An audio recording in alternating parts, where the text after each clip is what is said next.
So let me take the opportunity to welcome everybody to Powerful 2.0, Break the Bias, Embrace Equity for Change. The JMMB group has, every year we celebrate International Women's Day in a very special way because, of course, we feel like we own it. Our founder, Joan Duncan, she was a woman who broke a lot of borders and a lot of biases in her lifetime, and then she passed that on.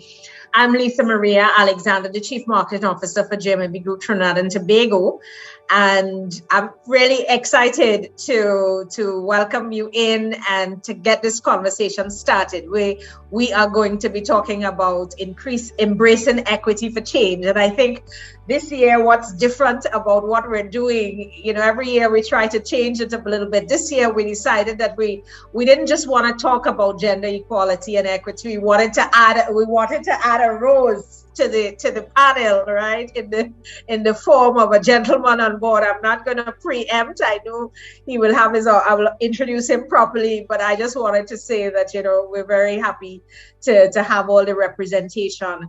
So I would actually hand over to Carol Whitehall-Moran right now. She's our marketing manager, to do a prayer. That's our JMMB way. That's how we start, and an excerpt also from our vision of love, our guiding principles for the JMMB group. So over to you, Carol. Thank you, Lisa. Good evening, everyone. Let's bow our heads in prayer. God of all, God of hope, we pray for women and girls today, that they will be all they can be. Give us courage to speak and work for equality and justice until the earth is filled with righteousness and love. Amen. Amen. Thank you for that, Carol. Appreciate it. And now, an excerpt from the Vision of Love. So I think I will choose this section. I think this will be most fitting for today's conversation. The atmosphere that the JMMB group is in the process of developing may be defined as an energy field where overlapping circles of creativity, passion, excitement, fun, and laughter coexist in a dynamic process that ultimately leads to higher and higher levels of self-actualization, hence the achievement of the organizational mission. This is a loving, caring, and honest atmosphere where ideas are valued and shared openly, where a balance is created between aspirations and practical aspects of work and life, between actualization and potential. There is no fear, no limitations, no boundaries. Team members are therefore expected and encouraged to be genuine, taking responsibility to express anything they feel, knowing that it is safe to do so. To ensure this, the JMMB group is committed to providing an open forum for ideas to be discussed, tested, and implemented in order to help each other grow. Excellent. Thank you so much. Carol, why did you choose that section? I just thought it was most fitting for the conversation that we're having today. This is an open forum. We had our real talk for those persons who were there at lunch, at our JMMB lunch and chat real talk, where we got real down and dirty about the topic of equity and equality. And I think this is an open forum. Here we have Nigel, we have men in the audience, and I'm sure this is going to be an opportunity to have all of that, really shared and encouraged. So I wanted to encourage that. Start off with openness and honesty and all of that good stuff. So that's why I chose that section. Yeah? Thank you so much. Wonderful. So before we get going this evening, in fact, as we get going, I wanted to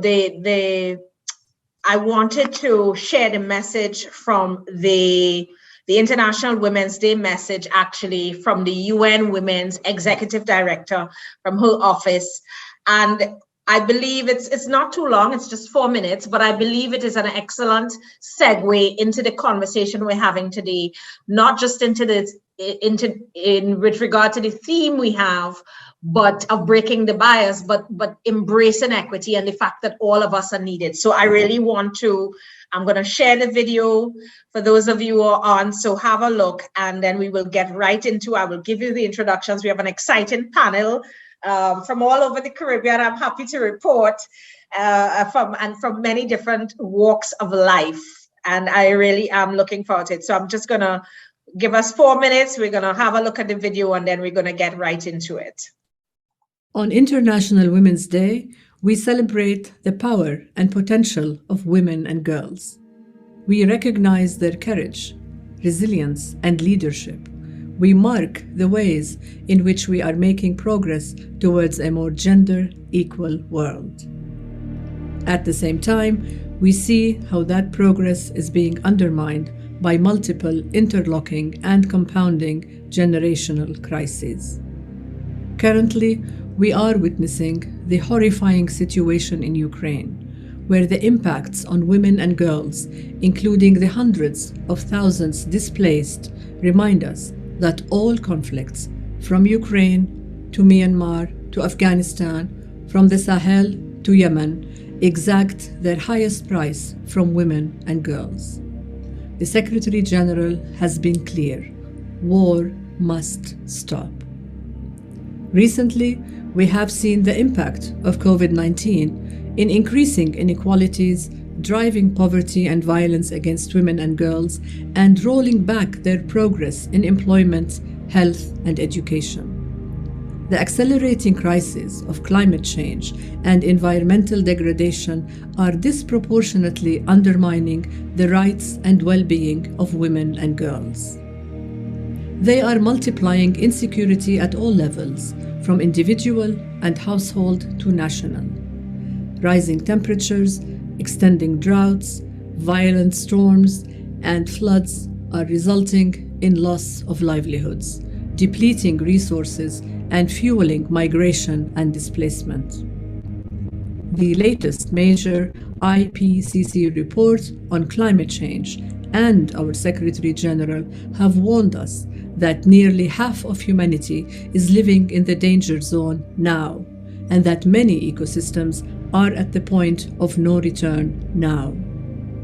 Climate change is a threat multiplier, but women, and especially young women, are solution multipliers. We have today the opportunity to put women and girls at the center of our planning and action, and to integrate gender perspectives into global and national laws and policies. We have the opportunity to rethink, reframe, and reallocate resources. We have the opportunity to benefit from the leadership of women and girls environmental defenders and climate activists to guide our planet's conservation. We need Indigenous women's intergenerational knowledge, practices, and skills. It will take unprecedented levels of global cooperation and solidarity to succeed. But there is no alternative to success. We must protect our hard-won gains on human rights and women's rights, and lead decisively to leave no woman or girl behind. We have a blueprint to follow. It involves women's full and equal participation and leadership in decision-making, their access to green jobs and the blue economy, their equal access to finance and resources. We need to ensure universal social protection and a care economy that protects us all. We have to scale up financing for gender-responsive climate, environmental and disaster risk initiatives, including for COVID-19 recovery, and to increase resilience to future shocks. The solution is there. We must resolve to pursue it. Let us make this International Women's Day a moment to recall that we have the answers, not just for SDG 5, but through the advancement of gender equality for all 17 SDG goals and Agenda 2030. I look forward to working with every one of you to that end. And I thank you. All right, thank you so much for that. All right, so, okay, so I was just kind of referring, when we looked at the video, we saw what stood out to me was the solution multipliers and the impact and the importance of that global cooperation. And this evening, as we meet to have the conversation, I am really pleased with the panel we've put together, and I hope you will be as well. We wanted to assemble a team that could speak to not just breaking the bias, because that's part of it, and we've been talking about that, but really ensuring that we are embracing equity for change? How do we ensure that recognize the diversity? How do we get the value out of it? Recognize that the power and potential of women, but also the role of men in whether it's our workplace, our marketplace, our community. So this evening, it gives me great pleasure. Let me give you a quick introduction to your panelist. And you can just wave when I've mentioned you. So today we have Camille Salvon, and I hope I pronounced that correctly. Camille she's an award-winning digital media expert, specializing in animation and new media. And among many, many other things, which I'm sure she's going to refer to, she's been nominated for the Commonwealth Foundation Women in Business Award and has received a number of accolades as a digital activist, where she uses technology to impact the lives of at-risk youth in the Caribbean. And, what we know of animation and that whole space is that I can safely say there are not too many Camilles in that space. So I look forward to hearing her. We also have, so welcome Camille. We have this evening as well a really esteemed, I would like to call her an esteemed angel investor. That's how I know her best. I know she has 100 other, accolades herself, but Sandra Glasgow and AC Glasgow. She's the founder and managing director of 𝗕𝗏𝗏𝗃 Limited, a company dedicated to growing aspiring firms and promoting best-in-class corporate governance in the Caribbean. And I know she's going to talk a lot about that and the impact of gender equity in that whole sphere of corporate governance, because that's a new area of attention for us. She's the co-founder of the Jamaica's first angel network. And among many other things, she has been the CEO of the PSOJ, which is a private sector organization for Jamaica, And her newest venture, it seems, she's the managing director of RevUp Caribbean, virtual business incubator serving the Caribbean. So I'm very excited again to welcome Sandra, and I'm looking forward to hearing some of her many insights. This evening, we also have, I would call her a newbie, but she's not a newbie when you hear of her own qualifications. She is Trisha Kusal. She's an executive director of finance and admin at the Coosal group of companies. And way beyond that, and way beyond her years, she is the current president of the Trinidad and Tobago Manufacturers Association, the TTMA. She's a trustee of Guardian's Neediest Cases Fund. She's the founder and managing director and corporate secretary of Top Class Distributors Limited. So we welcome Trisha this evening. And rounding up our base is Diana Burgess. I call her Diana Morgan Burgess. I like to call her by her full name because, she's full of life. And Diana is, among many, many other things, she's the founder and CEO of Much More Development. And she's been supporting organizational development and empowering lives internationally and across the Caribbean since 2004. And some might even say before that, Diana. She's a certified behavioral coach. She's a professional. She's worked with the UN Women's Gender Equality Certification. She has that certification. Degree in leadership and management, the many, many other things, a long list. But most of all, I would say her current portfolio is supporting the leaders and team members of JMMB Trinidad and Tobago in this current construct. So we are absolutely honored to have you here again. This is double duty for us this evening, Diana. And then, of course, last, but what a rose he is, if you could call him that. Last but not least, the gentleman of the hour, Mr. Nigel Romano. And Nigel, of course, is no stranger. He is a career banker. He's worked across the globe. Right now, he's a partner with responsibility for business coaching and advisory services at More Trinidad and Tobago. He's, I can say many other things. I know he will speak to his experience. He's currently the chairman of NFM. He's NIPDEC, and also the Caribbean Governance Institute, serves as a director of the board, the Answer Merchants Limited, etc., etc. And not last but not least, the FIFA Normalization Committee, and that's quite topical. I'm sure it's keeping him very busy. But as you can see, Nigel is a man of many, many hats, and we really do welcome him today. He took up the challenge knowing that he was going to be the only man on an International Women's Day panel, and he did not flinch.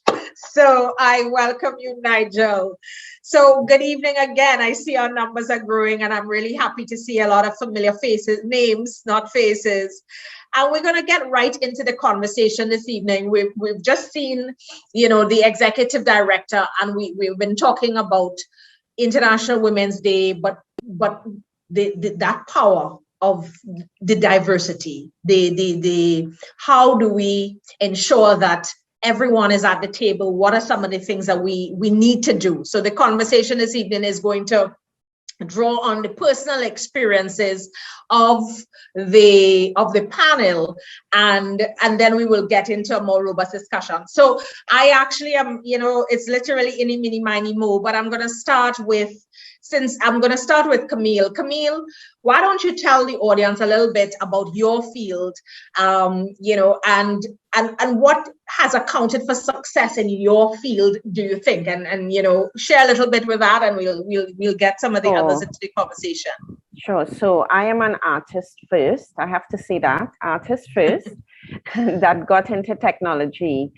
But I think my situation of knowing or understanding art, but also understanding technology is quite a rare thing, because often is one or the other.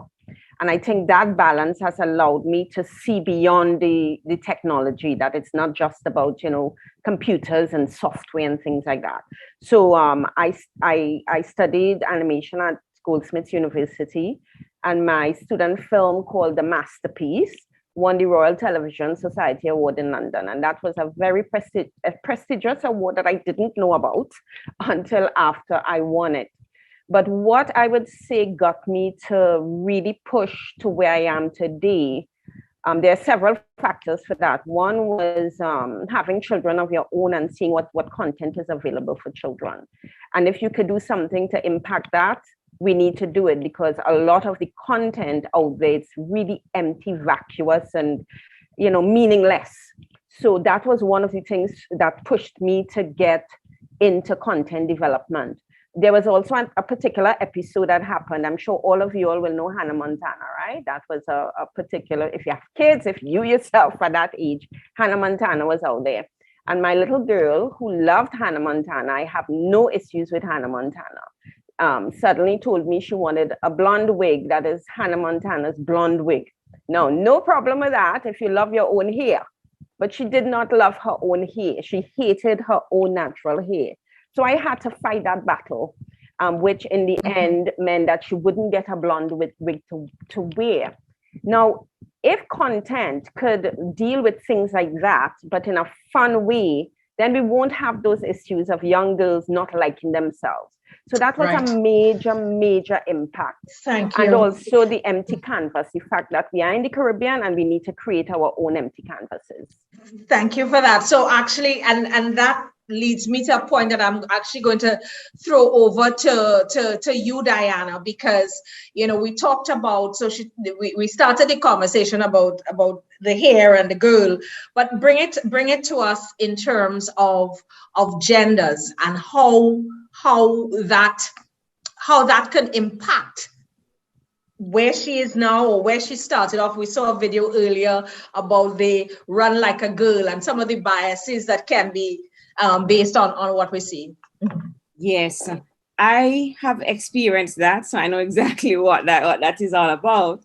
But the thing is, it is how do we as a society and as adults and as leaders and as parents, how do we focus on that and how do we help to change that? Yes, because what happens is the society has brought us in this situation where you have to look a certain way, sound a certain way, you have to walk, you have to just, certain things have to line up in order for you to be considered successful, or in order for you to be,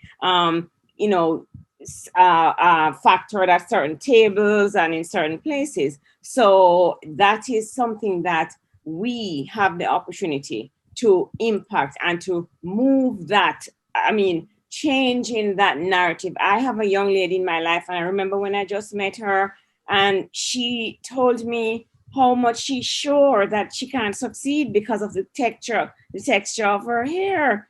And that's just the real thing. So that kind of bias, I think that our generation have the role to make sure that how we do business, how we select our people, how we build our organizations, all of what we are doing, we're focused on shifting away from those biases.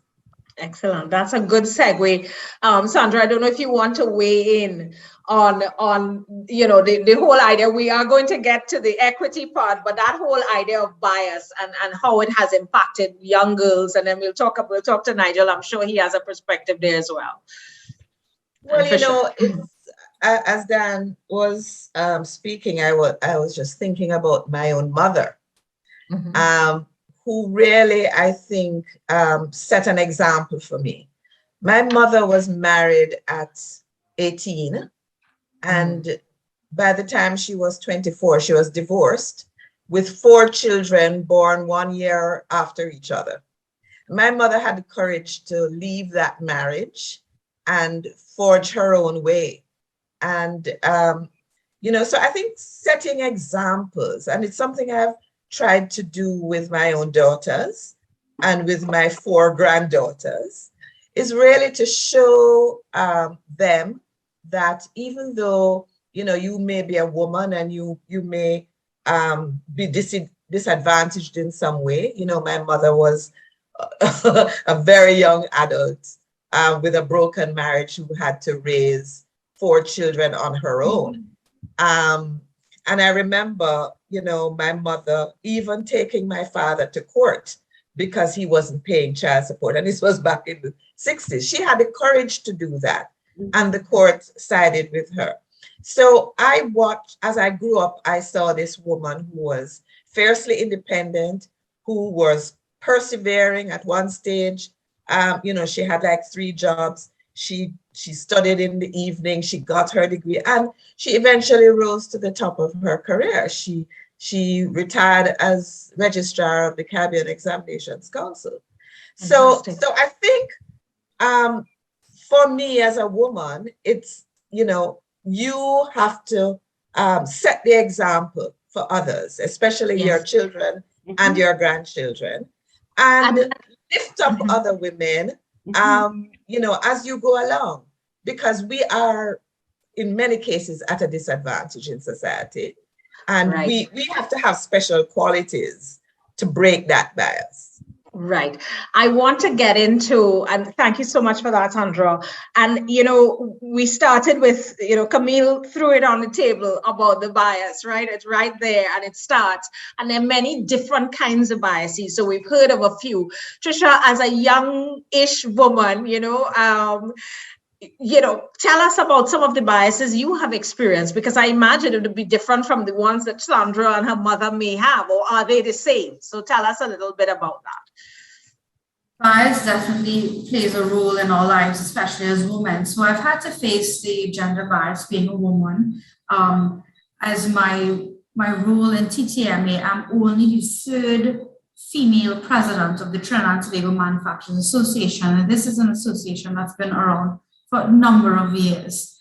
So I think that in itself, being a woman coming into a manufacturing industry, and then from the business that I am in construction, being a woman is sometimes seen and perceived as a setback, as though you don't know what you're doing, you're not sure about yourself in a male-dominated environment. It's all well and good to an extent where you tend to interact with the more exposed, I want to say, gentlemen in boardrooms or in meetings or in Zoom. But when you put on, or when I put on my hard hat and my steel-tip boots, and I go into the field, it's a different playing field altogether. You know, you sort of get the, I won't say disrespect, but you sort of get the answers that they think you want to hear, or they speak to you as though you don't know what you're asking, or you will not understand when they explain certain jargon to you.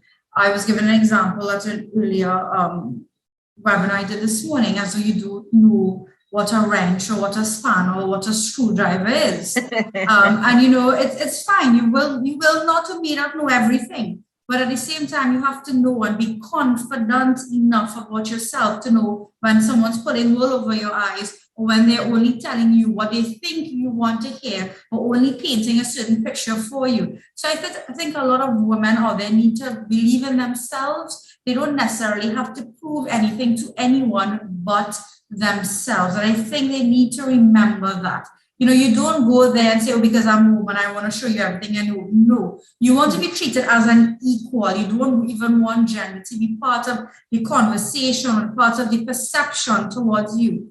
And another important fact, so I sort of have it a double-edged sword, is age.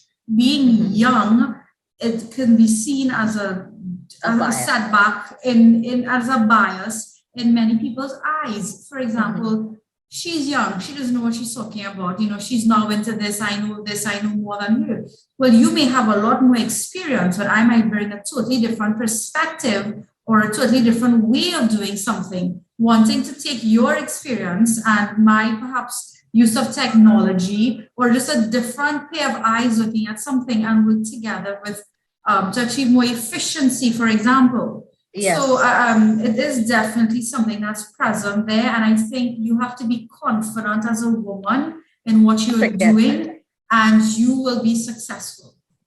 Thank you so much for that. And I want to get, Nigel, I want you to get right into the conversation, because we've already, we're gloves off, hands, you know, we're in it in terms of the different kinds of biases, and we hear them. And then from your perspective, there are, I imagine there are male biases as well, but also some of the things that you've seen that have really worked and not worked vis-a-vis how do we break bias?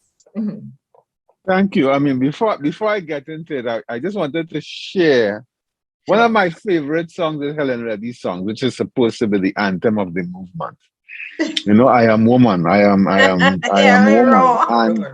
And this year is 50 years since that song came out. 50 years.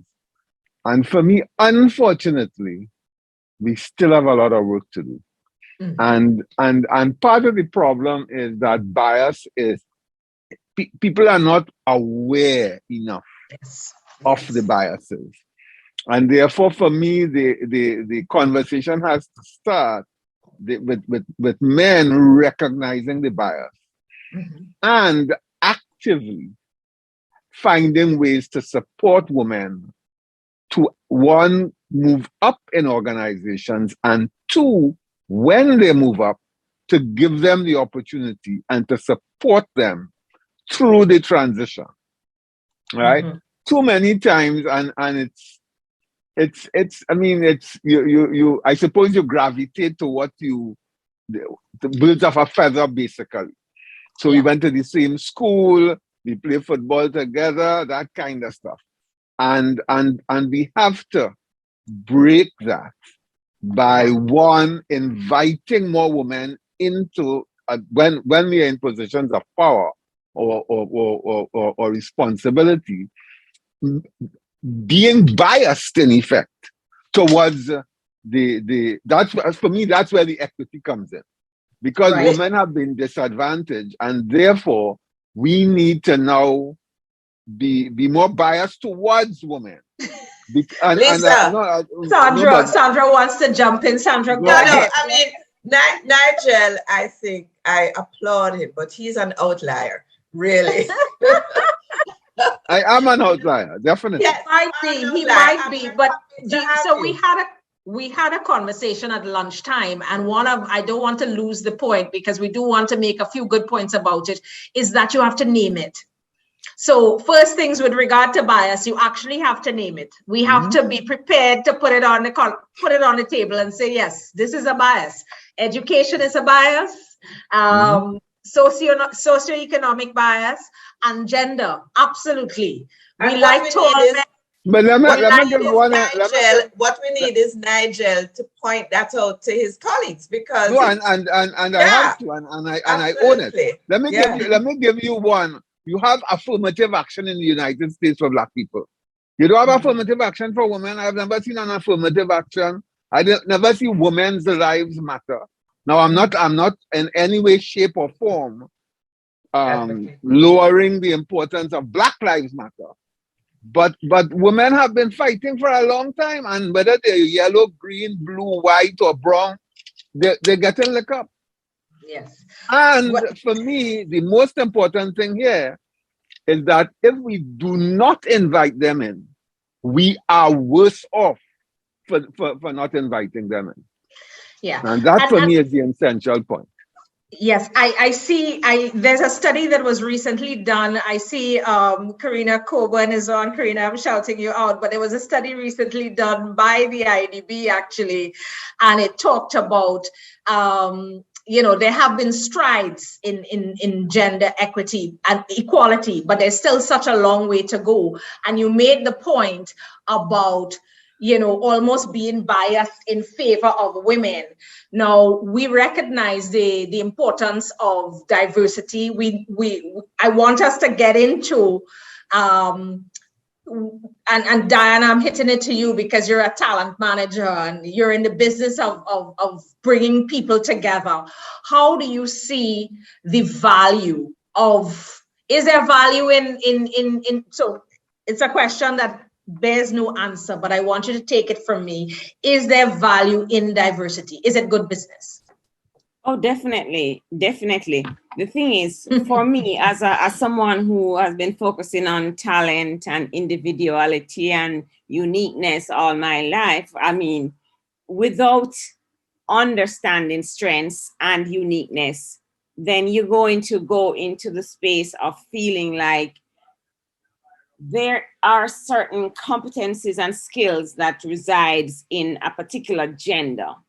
And that is so wrong. So whether it is a caring Mary versus a caring Mark, that we tie ourselves up in a knot when we don't realize that caring is a place that you have to figure it out. If you need it in a particular role, you look for it. And you're not saying, okay, well, all right, we need caring and empathy here, so therefore it must be a female. No. And so those are some of the things that we have to do as talent managers to make sure that we are focusing on what is required and open up the space so that it can be identified wherever it is. The next thing is just to Nigel's point on inviting the woman into the spaces. One, I love that, Nigel, that's great. I also believe that on a broader sense, we want to set up the society and the world in a way that there is no, we have to be invited as a, make it special that, don't forget them but if we set it up in a way where we have created a world such that we understand the strengths, the uniqueness, everything that's required from everyone, then I think that's where we're going to win. Fantastic. Camille, I see you nodding. Do you want to jump in? Yeah, because, I experience it. I am in academia also, and I have to tell you, it is very, very prominent in academia. And one of the things that needs to be recognized is that, especially in my industry, this industry is not necessarily based on academic qualifications, but I am in the academic space. So on top of the female gender equity issue, you're talking about somebody coming in who my aim is not to get a PhD. My aim is to work as if I'm doing a PhD. So that it's almost like men and us and everybody else, we have to recognize that we may have to break some rules because these rules no longer apply they no longer apply. And if we continue to regurgitate these things, what you will have is women feeling disempowered, women feeling like they can't be part of the space. And something that Diana said, and I loved it, where she talked about creating the space, I also want to say it's almost like you need to move over too. That's just move out of my way, let me do my job. That is what I feel sometimes. Let me do my job. And I know I face that a lot because, again, I think Tricia talked about it. It's almost like you have to get that permission to do what you're doing. So it's not just about making space. It's also about just move over, just move over. Give us the opportunity to do what we need to do. Thank you for that. Tricia, do you want to comment? I see your open mic. So I totally agree with what is being said, and back to Nigel's point about creating an environment and saying how far we, I think you would have mentioned, at least Maria, how far we have come as a country, or how far we are in terms of Caribbean people.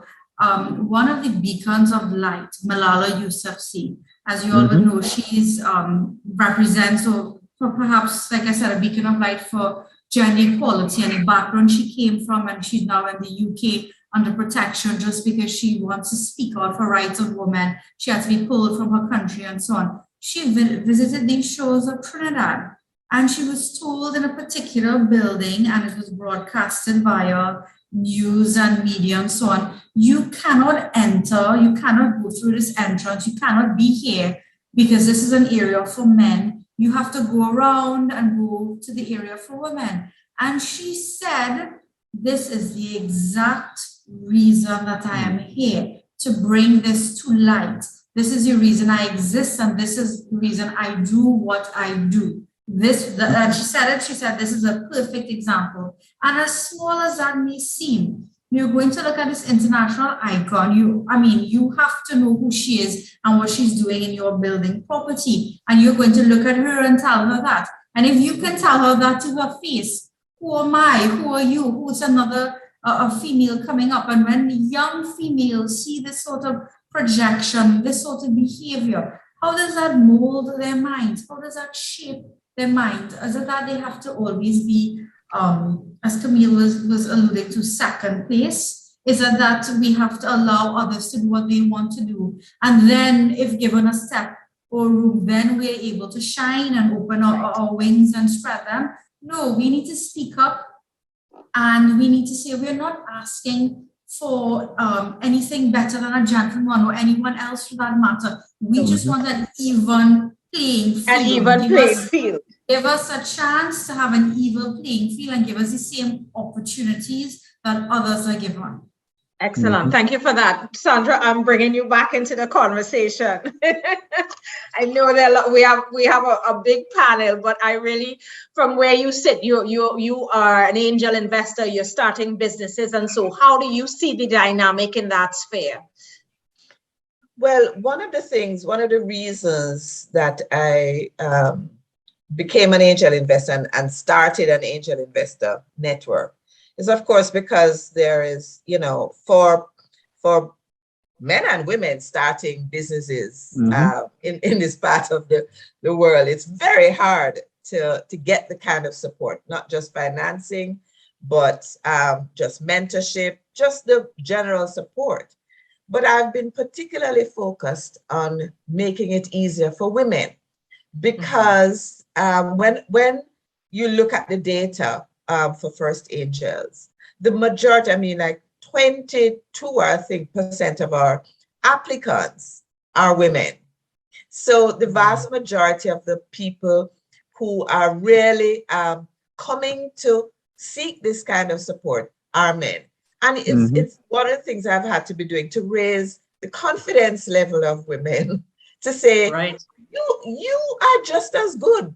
You can, vie with the men. And in fact, it's so interesting that when you look at the data as well, you will see that by the time the founders go through the various levels of application, doing investment readiness, pitching, and we actually catch up.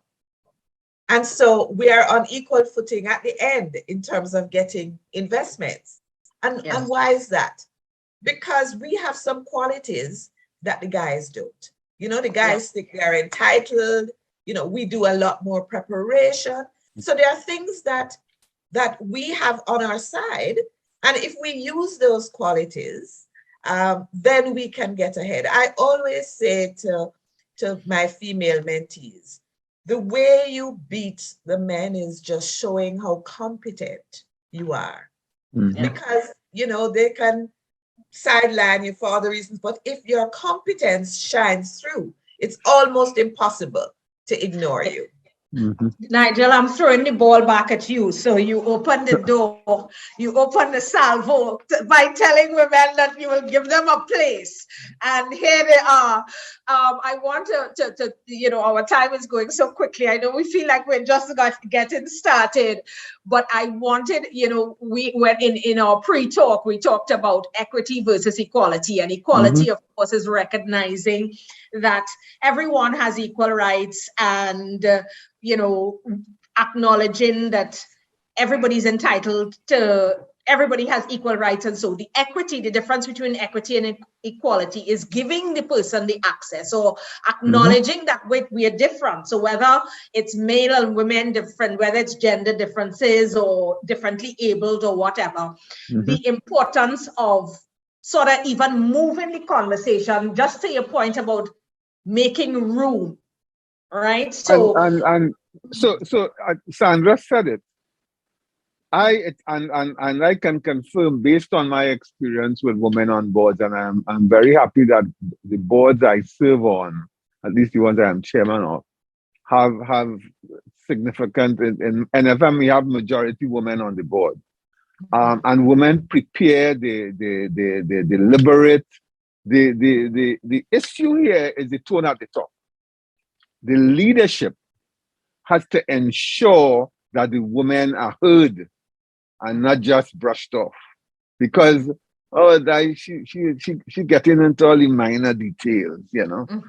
She's pedantic. She's too pedantic, you know. She's not strategic enough, you know, that kind of nonsense. And for me, you give them the space and the room to really contribute. And invariably, you benefit as a result. But that is where the bias has to be. So it's I am saying to give them room. What I really mean is make sure the men shut up and let the women be heard. Because they like to interrupt. So shut up, let the woman talk, please. I'm interested in what she has to say. Because she is thinking, she has done her homework, and invariably that's what we have to fight about. Fight for. Thank you for that. So one of the things I experience on boards, for example, is what they call mansplaining. You know, you made a point, and then a man feels that he has to repeat it. So that it's clearer. And I call them out about it all the time, you know. I say, hello. You know, that's exactly what I said.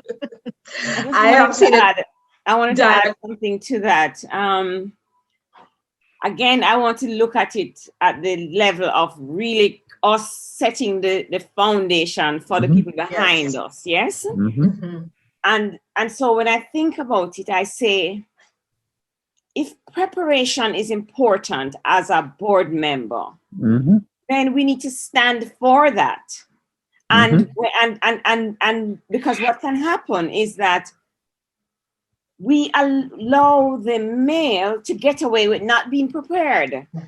But and we perpetuate the bias in that kind of way, because women are going to go through the details, man. They will prepare and they will think about all the details, but the details and the preparation is important. So we need to put that in place and be a stand for whatever competence is required, rather than saying, oh, that person or that gender will do that part. And that is what I am talking about. We need, and that is how we shift it permanently when we're saying, no, you come to the meeting unprepared, what is that about? Mhm. I think Yes, that most thanks for that. women, I mean, we could not, it's harder for us to get away not being prepared, not because Yeah. of the fact that people want to look on us, but because we have set up the thing such that the men don't get to prepare. They probably want to prepare too, but nobody hold them accountable for that. But we are being held accountable. So therefore we know that next time we come in here prepared,